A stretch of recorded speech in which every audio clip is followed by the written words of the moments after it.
अस्सलाम वालेकुम नाज़रीन, Tahir Mahmood Khan right of access information के साथ आपके साथ हाजिर है खिदमत। नाज़रीन, RTA की जानिब से किरायों के हवाले से एक मुकम्मल हिकमत अमली मौजूद है।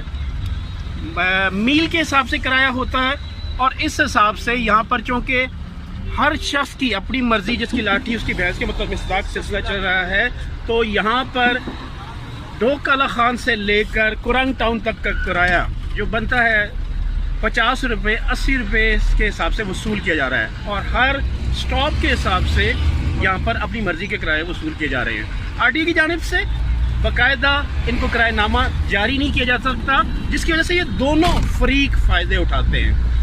RTA की जानिब से चूँकि इन्होंने, आपको पता है पाकिस्तान में होता क्या है, बग़ैर किराएनामे के एक गाड़ी का चलना और बग़ैर रूट के चलना आइन की सरी खिलाफ वर्जी है।